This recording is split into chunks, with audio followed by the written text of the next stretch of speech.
fire. So brush fire, obviously woods and where you guys live, especially, and we've been there. We've had these calls where we have what we call structures in danger because of the vegetation is so close to those homes.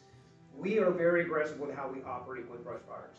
We do work with Florida Forestry Service as well.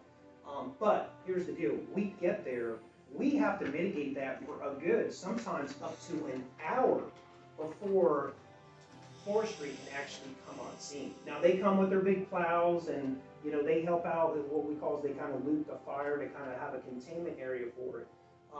But if we waited for that hour, there is an unknown amount of structures you're going to lose in the meantime.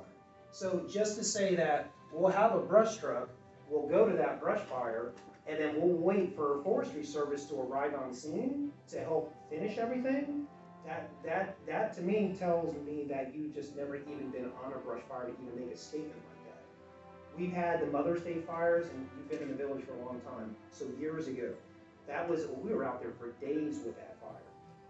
We had one, I think it was just 3 years ago, was the area of Booker Park, and that encroached on structures as well. And knock on wood, but the only structures we have ever lost may be a shed in the back. But that's how aggressive we are with residential homes. We make sure that we have our operations where we do it to where we save not only life, but we also save property. That's not going to happen with this, especially for waiting for forestry. Just to touch on the Mother's Day fire back, I think it was 2010, 11? That one event cost the county $180,000 in overtime. It became a declared state of emergency. We got declared. We were able to seek reimbursement. You're not getting 100% reimbursement, so you got to be prepared for those incidents that can get out of control. I personally slept on scene 2 nights in overtime. That was $180,000 in overtime.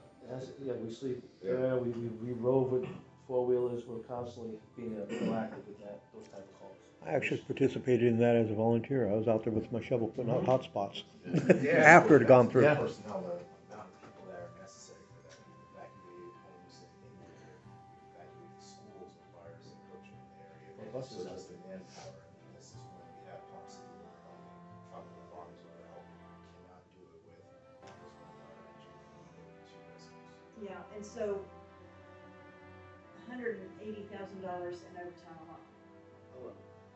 So what would be That's charged? an estimate. It's somewhere Okay, up there. but It's been a long time. But automatically, my mind's gonna think is, we're not gonna come out of it that cheap. Because what we are going to be charged is gonna be a lot more than that. Right, Sure. right. Oh, It's not your personnel, right? Right, that is your cost. That's a very good That's point. not gonna be our That's cost. a very good Correct. point. Another point is that was based on the cost of a decade ago. Yes. And that's true too. Matt, if you can expound on the Florida Department of Agriculture. Yeah, so as Chief was mentioning about the Florida Fire Service, they're responsible for the maintenance of all the wildland areas. There is a fee associated with that, and right now the county pays for it, 7 cents an acre. There's roughly 230,000 acres in Martin County. So I'm assuming that if this were to come to fruition, you'd be responsible for your portion, because the county's not going to pay that on your behalf. Right, so. I mean, it's not a tremendous cost, but it's still a cost that should be noted. And that is the Florida Department of Agriculture? Florida Department of Agriculture and Consumer Services, 7 cents an acre, it's about $16,000 a year. And why do they charge that? What's that? It's like a fee, is maintenance it? fee that Maintenance that fee. we're required to pay. Huh. I guess it helps supplement their budget.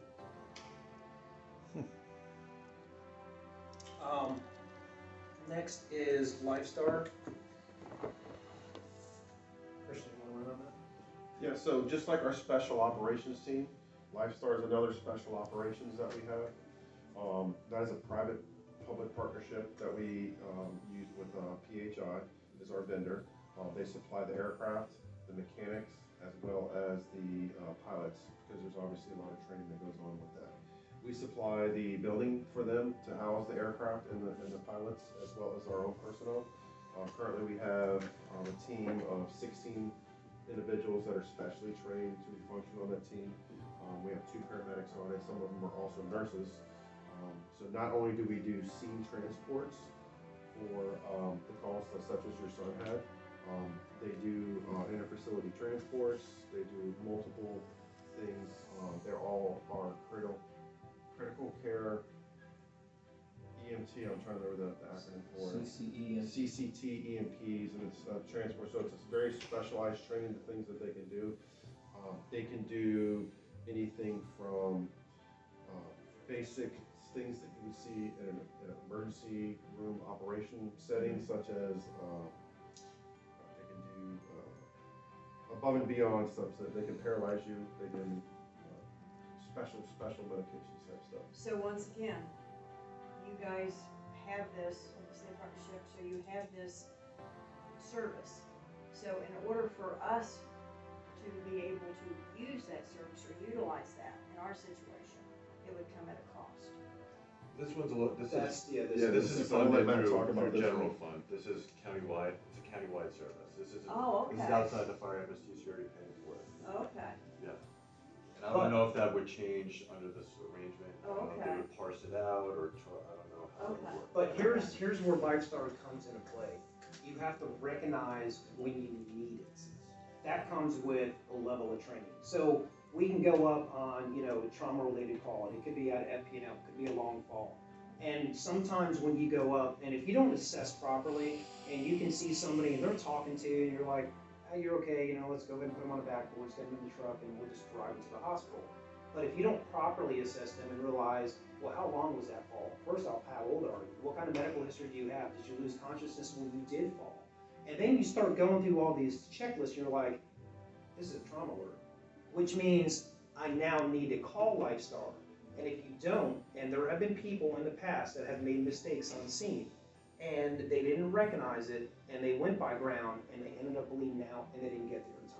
So that's where Lifestar really comes into play. This isn't really more of a funding, but this is more of a recognition that you need to use the service. So it's very In important. addition to with that, in order to land Lifestar, you're gonna need people there to land it. So your fire truck is now dedicated to landing that Lifestar, so you no longer have a fire truck available for other emergencies.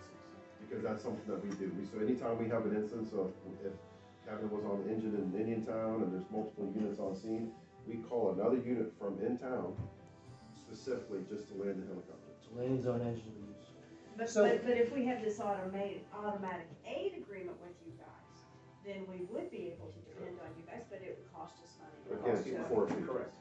Anything you would save likely would be lost in So next is dispatch, and this is where things change, right? So Okay. you're gonna have the village of Indiantown, and let's just say hypothetically, they have their own system now. They have their own fire truck, EMS system. They're gonna run on a different set of protocols and policies, right? It's gonna be different than how we operate, which means they have to pay for dispatching. And then we're gonna have to designate very specific dispatchers for this specific area, because they need to be keyed into what's going on out there. And they have to operate different in our emergency operations center, because Martin County does it this way, they operate this way. So it's a whole different set of rules for them of what they need to do for additional. Do I do mutual aid? Do they have automatic aid? Probably not. And then they have to figure out who they need to call. So it's gonna be something that has to be paid for. And we came up with, I think the number that we were coming up with is roughly, in addition, is roughly $190,000 just for putting on, we have 3 shifts of dispatchers, and if we said 1 full-time employee per shift, 3 people, benefits, pay, everything, you're talking about at least $190,000 in addition, And which that's, they don't and even that's talk about yearly, that. That's annual, correct. so because if you have any overtime. Right. So you're talking, because personally, I know some of the dispatchers, so I know that they put in, lot of- yeah, a lot of Some of them overtime. have built in overtime. So you're talking, that's another roughly $200,000. That was best case scenario, the 190. That was strictly just personnel costs, doesn't account for any equipment in there, So any we can overhead. estimate, so it's gonna be one side or the other of 200,000, okay. All right, so type of trucks, and I think we kind of hit a lot of this. You know, it fits into the ISO rating, it fits to your quality of service, your level of service. What kind of fire trucks are you gonna have? What capacity of water tanks are gonna they have on the trucks? What kind of pump capacity, how much water can they actually spray out of the trucks? Are you gonna have brush trucks? What type of brush trucks are you gonna have? Are you just gonna choose not to do anything and call forestry and wait an hour or so while everything burns?